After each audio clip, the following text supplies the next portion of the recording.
From tackling a mascot to spitting in someone's face, here are the NFL's 20 most disrespectful moments. And at number 20, we have a play so disrespectful that it will leave you in awe during and after the play. Murray with some room.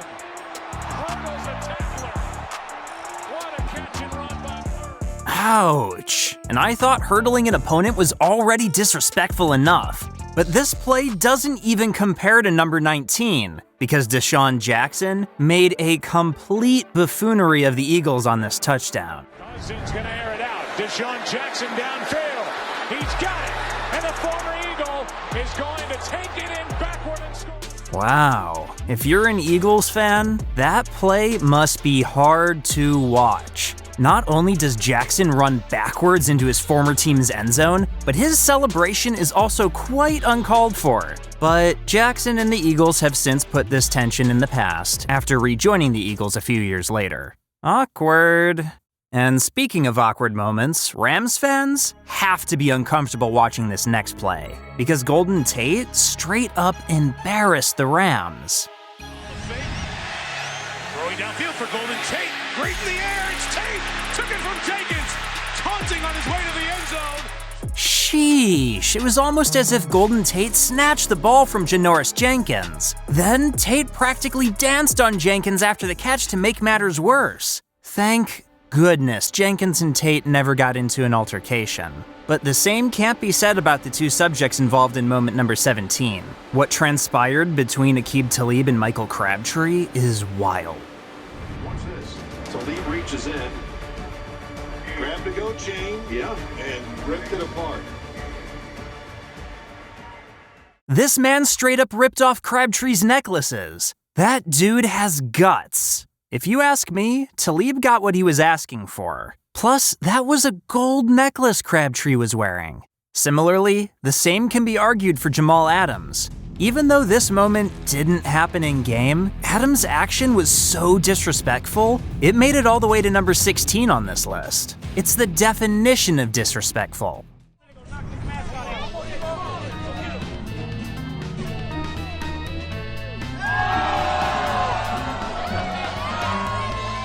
Dang, being on the other end of that tackle had to hurt. And things are only just getting started because one player literally kicked someone right in the face. But first, let's look at this next moment that was intended to be playful. But that's not exactly how it played out. Bit up on the route, and Randy Moss, without even really being able to run, as he shoots the moon to the fans here in Green Bay. Yikes. Randy Moss should have thought more before doing this, because it was almost as if he was trying to be way too disrespectful. And it's hard to top that moment, but when you combine revenge with pure disrespect, you get a play that just might beat it. Take a look for yourself.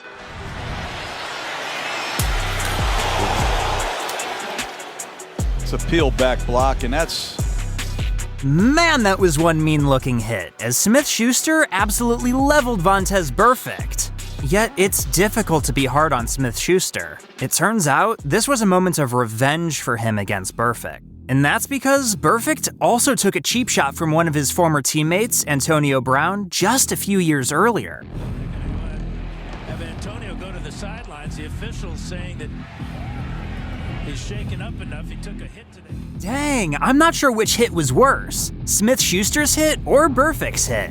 Fortunately, no cheap shots were exchanged in moment number 12. However, that doesn't make this next moment any less disrespectful.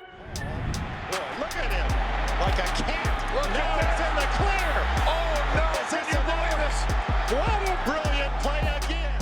Watching this play makes you feel as if you were watching Madden. Wow, that was silky. Dante Hall makes the Broncos look so silly. And as dirty as this was, it isn't as disrespectful as what Steve Smith once did to a Bengals defender. 20, 10, breaks through a tackle, 5, touchdown, Steve Smith. Lesson be learned. When you're in a one-on-one against Steve Smith in the open field, get out of his way. And the same can be said for Antonio Brown in the open field. Speaking of which, his 2014 punt return moment is engraved in Browns fans' memories around the world. Brown splits special teamers, and now Brown is off to the races. that kick was brutal. And the list only gets more disrespectful from here. Meanwhile, with Lanning being famous for the wrong reasons, Aaron Rodgers is famous for many reasons. And thanks to his fame, it allows Rodgers to get away with some disrespectful actions, such as this next moment. Runs, Aaron Rodgers is inside the pylon. Touchdown Packers. It's not often you hear words of pure confidence like that come out of Aaron Rodgers' mouth. In fact, I still can't believe Rodgers told the Bears that he owns them. Let's just hope Rodgers continues his dominance against the Bears, or else his words may come back to bite him. Just ask Juju Smith-Schuster, whose actions have come back to bite him. While Smith-Schuster has been on the imposing side of cheap shots, like the one against Vontaze Burfict, karma found a way to get him back in the form of Von Bell. There's some pressure from the Bengals.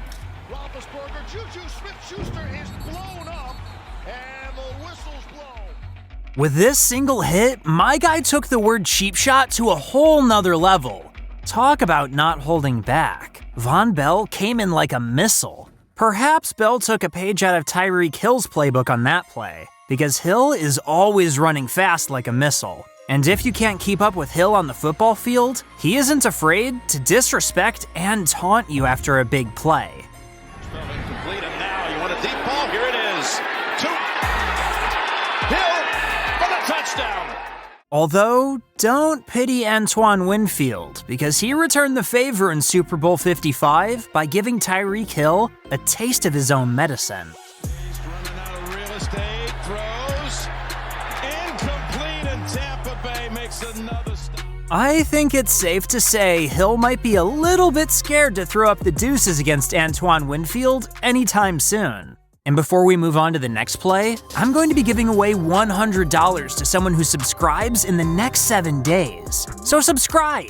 But Hill isn't the only player to be humbled on the field, because back in 2009, William Gay was also humbled.